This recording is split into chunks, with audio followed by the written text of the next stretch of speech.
In the winter of 1792, inside a dimly lit room in Philadelphia, several of America's founding fathers gathered behind locked doors.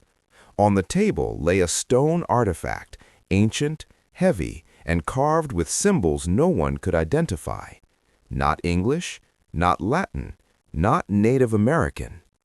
George Washington reportedly stared at it for a long moment before saying, "If the public ever learns what stood here before us, America will never be just a new nation again."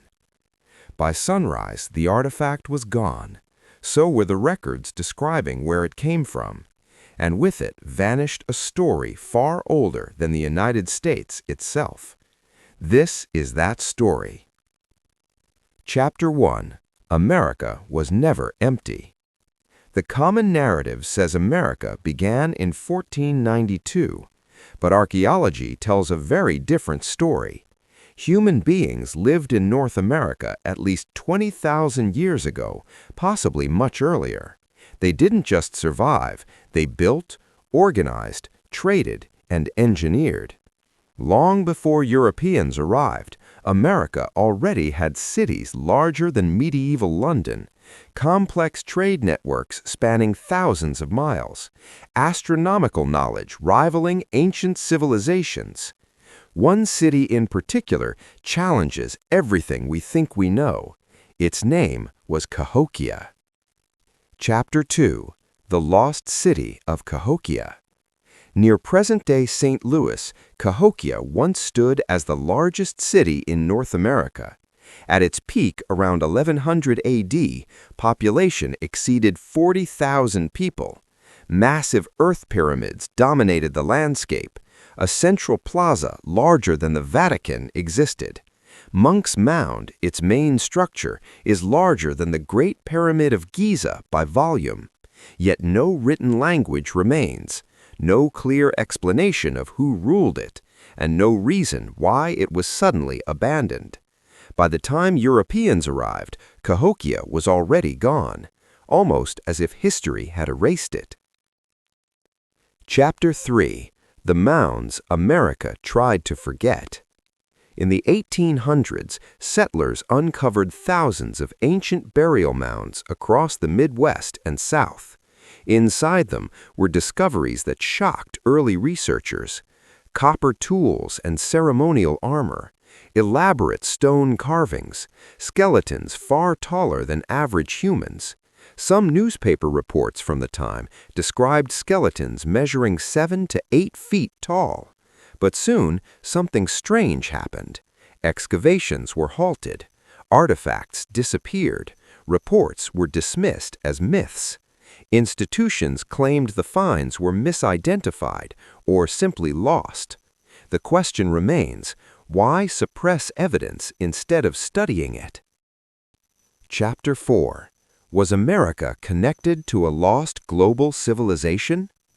Plato wrote of a powerful civilization called Atlantis, destroyed by catastrophe. Many believe Atlantis was a myth. Others believe it was a memory. Across the Americas, researchers have noted pyramid structures similar to those in Egypt and Mesopotamia, identical geometric symbols appearing across continents, advanced knowledge of astronomy without modern tools.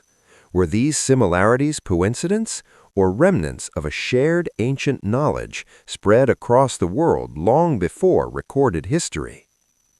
Chapter 6. The Vikings were only the beginning. Nearly 500 years before Columbus, Viking explorer Leif Erikson reached North America. This is no longer theory, it's proven. In Newfoundland, archaeologists found Viking homes, iron tools, ship repair workshops. But some Norse maps depict rivers and lands far beyond Canada, features resembling the American interior. Did the Vikings travel deeper into the continent? And if they did, who did they meet? Chapter 7. Impossible Knowledge of the Sky. Many ancient American sites align perfectly with solstices, equinoxes, and star constellations. These alignments required precise mathematics, long-term astronomical observation, and advanced engineering. Yet history labeled these cultures as primitive.